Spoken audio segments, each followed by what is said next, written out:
எல்லோருக்கும் வணக்கம். நான் உங்கள் திலீப். நம்ம யூடியூப் சேனலோட முதல் வீடியோ இது. இந்த வீடியோல நம்ம எத பத்தி பேச போறோம்னா, நம்ம தெற்கு ரயில்வேஸ் 75 வருஷத்த கம்ப்ளீட் பண்ணியிருக்காங்க. இந்த 75 வருஷத்துல என்னென்ன சாதனைகள் பண்ணியிருக்கு? ஏன் இது இந்தியாவில மிக முக்கியமான ரயில்வே மண்டலம்னு சொல்றாங்க? அப்படின்னு சொல்லிட்டு எல்லாத்தையும் இந்த வீடியோக்குள்ள முழுசா பார்க்க போறோம். வாங்க வீடியோக்குள்ள போலாம். இந்தியாவுல 1853ஆம் ஆண்டு தான் முதல்ல ஒரு ட்ரெயின் ஓடியிருக்கு. அதுக்கப்புறம் 3 வருஷம் கழிச்சு 1856ஆம் ஆண்டு தான் நம்ம தெற்கு இந்தியாவுல இன்னொரு ட்ரெயின் ஓடிருக்கு. அது எங்கேருந்து எங்கன்னா, நம்ம சென்னை ராயபுரம் டூ வாலாஜா ரோடு வரைக்கும். அப்போ கூட இந்தியாவுல பல தனித்தனியான ரயில்வே நிறுவனங்கள் இருந்துச்சு. அது எல்லாத்தையும் ஒண்ணு சேர்த்து தான் 1951ஆம் ஆண்டு ஏப்ரல் 14ஆம் தேதி இந்தியாவுக்கு சுதந்திரம் கிடைச்சதுக்கு அப்புறம் இந்த எல்லா நிறுவனங்களையும் ஒண்ணு சேர்த்து தெற்கு ரயில்வே மண்டலம் என்று உருவாக்கப்பட்டது. இதுதான் முதல் தெற்கு ரயில்வே மண்டலம். நம்ம சவுத் ரயில்வேஸோடைய ஹெட் ஆஃபீஸ் வந்து நம்ம சென்னையில தான் இருக்கு. இது வந்து நம்ம தமிழ்நாடு, கேரளா, புதுச்சேரி மற்றும் ஆந்திர பிரதேசங்கள் போன்ற மாநிலங்களுக்கு நம்ம தெற்கு ரயில்வேஸோடைய சேவைகள் இன்ன வரைக்கும் வழங்கப்பட்டு கொண்டிருக்கிறது. நம்ம தெற்கு ரயில்வேல வந்து தினமும் லட்சக்கணக்கான பள்ளி, கல்லூரி மாணவர்களும், வேலைக்கு போறவங்களும், சுற்றுலா பயணிகளும், அனைத்து விதமான மக்களும் பயன்படுத்தக்கூடிய ரயில்வேல இதுவும் ஒண்ணு. இந்தியாவிலே மிக அதிகமான பயணிகளை கொண்ட ரயில்வேஸ்ல தெற்கு ரயில்வே முதல் இடம் வகிக்கிறது இன்ன வரைக்கும்.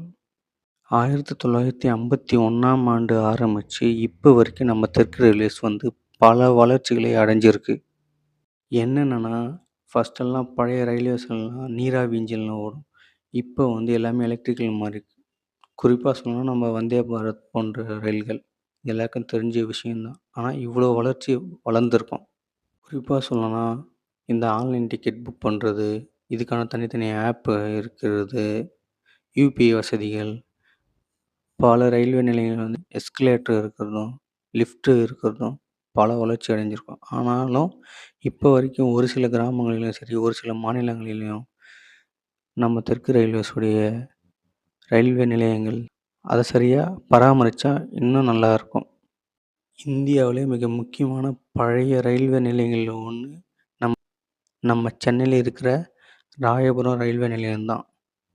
அதுக்கப்புறம் உலக பாரம்பரிய சின்னமாக அறிவிக்கப்படுவது நம்ம நீலகிரி மலை ரயில்வே நிலையம் தான். நம்ம முதல்ல சொன்ன மாரி பல நீராவி இன்ஜின்கள் இன்ன வரைக்குமே செயல்பட்டு கொண்டிருக்கிறது. அதை இன்னும் பயன்படுத்தின்னு இருக்காங்க. இதனால நீலகிரி மாவட்டத்தில பல லட்சக்கணக்கான பயணிகளும், பல சுற்றுலா பயணிகளும் பயன்பட்டு வருகின்றனர். நம்ம தெற்கு ரயில்வே வந்து இப்போ இந்த வருஷம் ஏப்ரல் 14ஆம் தேதி அதோட 75 வருஷத்த கம்ப்ளீட் பண்ணியிருக்கு.